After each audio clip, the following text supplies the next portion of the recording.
Okay, so sorry for the technical difficulties on the last one. I had my camera output um, too much quality for the PC I'm using. So it's not quite potato quality at 240, but we're at 480. So sorry for the not quite 1080p stuff, but we'll get there at some point. So today I was going to try to hit, and this one I was going to hit the 345 grid for truth, or for analyzing worldviews. And I first came across this by a guy named Ravi Zacharias, is who I heard had come up with it. And then when I was googling just some notes on it to prepare for today, I came across a really nice um, presentation done by a guy named Adam on Prezi. So try to cue this up here and see how we do, and then we'll go from there. Okay, bear with me one moment. Okay, here we go. So as we were talking about the other day, you have to have some way to assess different worldviews, and not necessarily worldviews, but any claim to truth. It could be simple things as like you should save your money, or chastity is a good thing before marriage, or the opposite. I mean, people say the opposite, like premarital sex is no problem. It could really be anything. So how do you start to analyze those claims? So in this 345 grid presentation, just walk you through the basic framework. I think it's helpful to memorize these. There's not that many steps, but it's definitely a great tool to have in your toolbox when it comes to analyzing what people say, what people are trying to get you to think. And in today's world, everybody's trying to vie for your attention all the time, always trying to get you to be persuaded to believe what they're saying is right, so that you will follow where they're trying to lead you. So let's just jump into it, and then we'll have a couple closing comments. So the 345 grid, there's two theories, there's three tests, there is 4 questions, and then there's 5 different disciplines that go along with answering all of those questions in order to come up with what they say, or I say, or anybody says is true. And then there's a little wrap-up slide. So we'll start with the 2 theories, the 2 logical theories, it's correspondence and coherence. So correspondence theory is whatever somebody tells you is true. The sky's blue, okay? That has to match up with what is real. If the sky's blue, or this watch band is black, or my hair is brown. Does the facts support my claim that my hair is brown? And you go look at it, right? I mean, the hair is brown under a microscope. Okay, there's a few grays in there. So how true is my statement that my hair is brown? You can start to get to those questions. The other thing is, as you start to answer these questions, you have this other theory called coherence. Every answer that somebody gives, okay, his hair is brown, but there are some gray hairs in there. Was his hair always brown? I was blonde as a baby, right? So all of those answers have to cohere together in order to correspond to truth. If you have one logical inconsistency from one answer to the other, you either have to assume, examine that assumption that maybe the logical inconsistency is showing you that something's not real or not true, or that you're not assessing that fact correctly. And it drives you, at least it's binary, right? Which it can drive you to further examination, or it can drive you to discard what the person is telling you is true. So the 3 the 3 tests are logical consistency, empirical adequacy, and experiential relevance. So logical consistency just means that each thing that somebody's telling you to support their truth claim, is it logically consistent? Does it actually make sense? If somebody says 2 plus 2 equals 4, and then you start to ask questions, you say, okay, well, 2 plus 2 is actually equal to 5 in some cases. Well, at that point, it doesn't seem to hold. Okay, so is it empirically adequate? Can you test the thing that they're saying? Is it possible, or is it so ethereal that you just have to take it on sheer faith that what they're saying is correct. Can you yourself go out and demonstrate what they've done? Can you replicate it? In science journals, that's what they do. Somebody can, when they're published, the only way to credit that person is to have somebody recreate it. Can you recreate what that person's done? Or are they so gifted or so talented that they're the only person? That's possible. Or is it just not real? And then the other thing is experientially relevant. Does it make sense to you? Does it apply to your everyday life? Does it come into your world and move it from point A to point B? You started at point A, this truth comes, now you're at point B. Can you experience that thing? So then there's 4 categories. This is origin, meaning, morality, and destiny. So origin, where do we come from? Where am I headed? What's going on? To answer that, those 3 tests, right? Meaning, what does life really mean? Where am I going? Why am I here? What's the purpose? Morality, how do we tell the difference between good and evil? And you can even ask the question, is there good and evil? So you could start to go down that road with this same rubric. And then destiny, what happens to us when we die?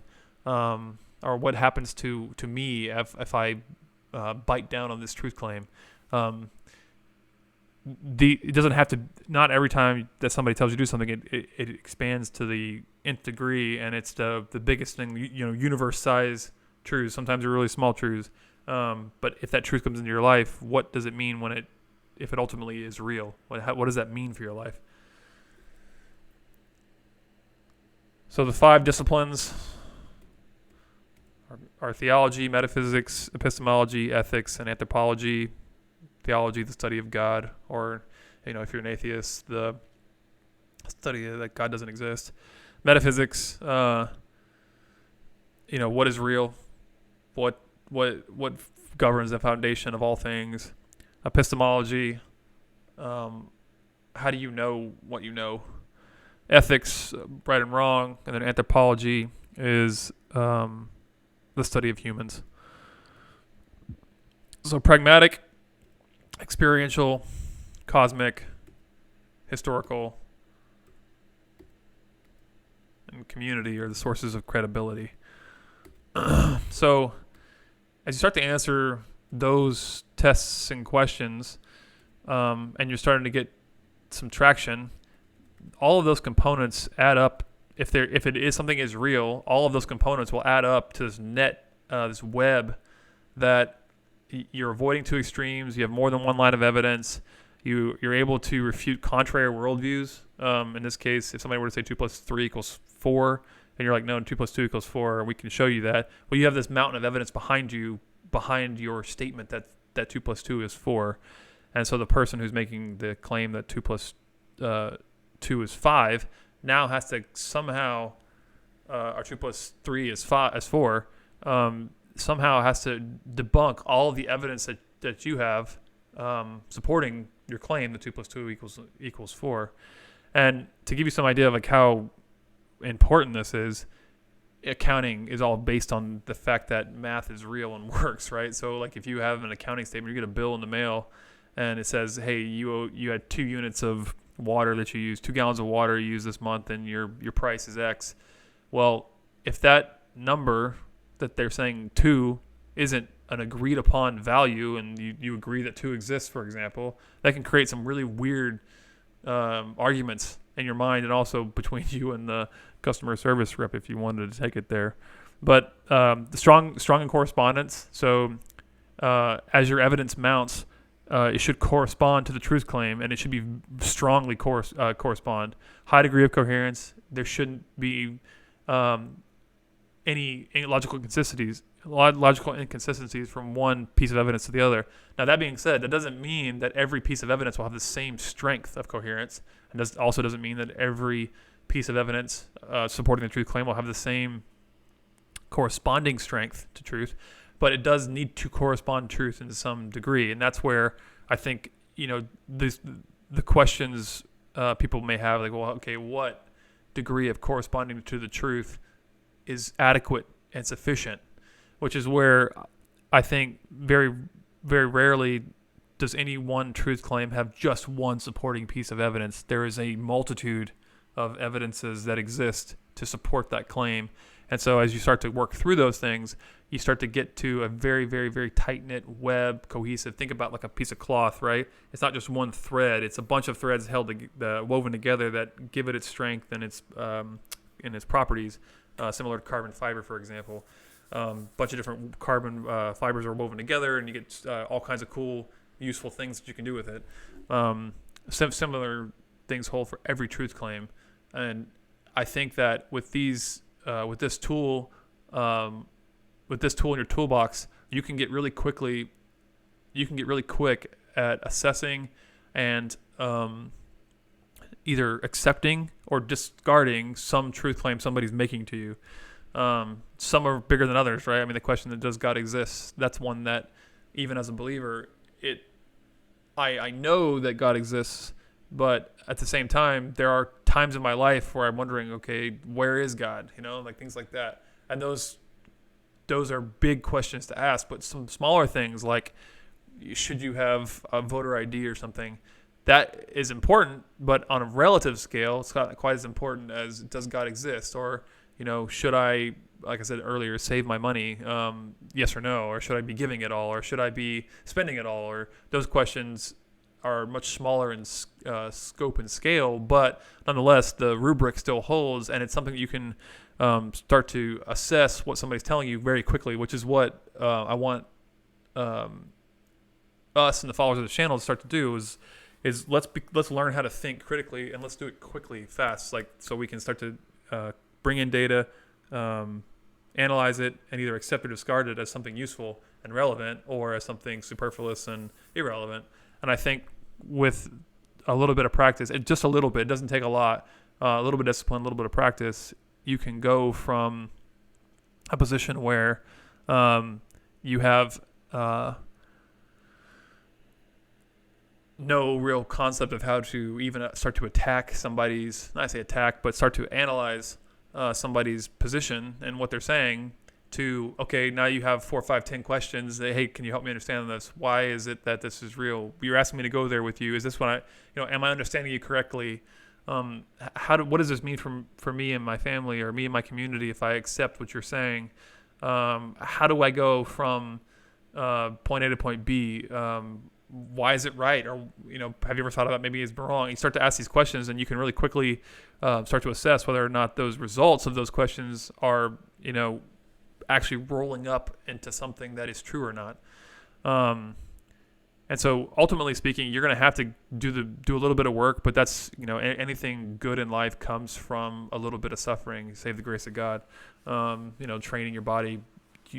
There is pain and suffering that goes through training your body to be able to lift weights or run a marathon, or, have a certain physical fitness metric you're trying to hit, or any sport, if you want to get good at tennis, I like tennis, or baseball or volleyball or basketball, you have to sacrifice time and energy and effort in order to hone a skill. Same thing here, and I think with a little bit of practice you'll get there. So we'll pick it up next time. Hope you enjoyed the content. Let me know what you thought, if it's useful, if you ever come across this. If you haven't and you're just starting out, let me know, and let's work through it together. So we'll catch up with you next time. Thanks for stopping by.